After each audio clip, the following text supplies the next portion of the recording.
think the perception of the name Bling is a little bit different to the way I take it. It doesn't really mean all the big fancy things, going to casinos and all this stuff. To me, it means I like nice things, but it's not over the top. And I think my personality is a little bit different to, I think a lot of people know. I'm not a self-centered person or anything. I just really enjoy riding the bike, and that's the reason I do it professionally, is because I love it so much. Michael Bling Matthews is a man keen to let his racing do the talking.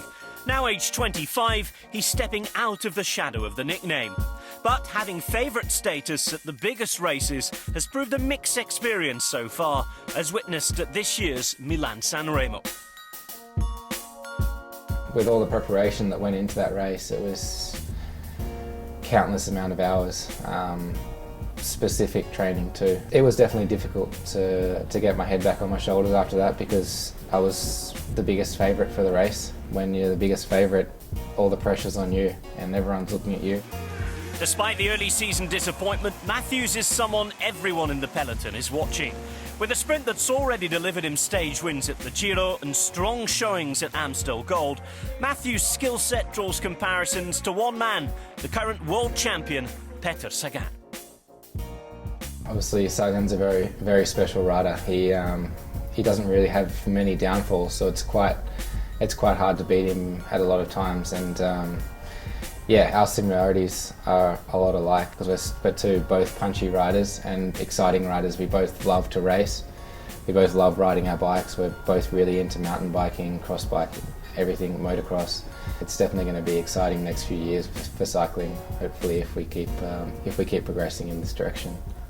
The rivalry is still a fledgling one, but it could be set to intensify. Up until now, Matthews has largely shunned riding the cobbled classics, but that could soon all change. It's definitely something you can't just go there and say, oh, I'm going to win Flanders. You got to be there in the off-season, training on the course, figuring out where all the corners are, where the times you have to be at the front, where you can relax. And I think maybe I'll do a bit of that this off-season to get a bit of practice on the course, and then I'll really know how I'm going to go in the race. But I was second in the under-23 Flanders, but it's a totally different race in the pros, so you can't say I'm going to go and win Flanders in the next 2 years when you're not really sure. But yeah, hopefully I can be there, and hopefully me and Sagan can have a really good battle, because I think it'd be really cool to watch. For now, there's the small matter of 21 days in France. Matthews' first time at the Tour de France last year was a memorable one, and for very painful reasons. Still, it was a race that hardened up the man from Canberra. Every single day, there was not really a second where I was like, okay, I can keep going. I'm getting better. It was just getting worse and worse, and especially when I found out I actually had 4 broken ribs. That was probably the hardest part of the whole race. That was probably 3 days after the actual crash. I definitely didn't think I was going to get to Paris, and the emotional feelings of getting to Paris was pretty special. With the struggle of 2015 behind him, Matthews comes into this tour in a relaxed mood. With stage profiles suited to his style of racing, the buzz around his chances of winning a stage is good.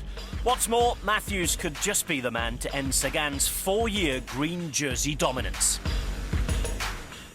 Normally with the Tour de France, with our team, we sort of share up the role a little bit, and maybe if we're sharing up the roles, it's really quite hard to go for the green jersey, because if you're helping your teammate out one stage and Sagan gets a top 5 or a top 10, he's already that much further in front. So yeah, I think we just have to see how it goes. We're fortunate this year for me and Sagan that there's a lot of slight uphill finishes, so there's not too many actual flat sprints this year. So I think there's only maybe 2 or 3 or 4 flat sprints, and then the rest to have an uphill in the finish. And so that's definitely going to help guys like me and Sagan to try and get more stage wins. Yeah, it's definitely intimidating going to a Tour de France, trying to sprint against a guy like Kittel or Greipel when they're 4 times the size of me. But yeah, you have to try. Anything can happen in a finish of the Tour de France, like you've seen for how many years now. It's not always the biggest and strongest guy that wins all the stages.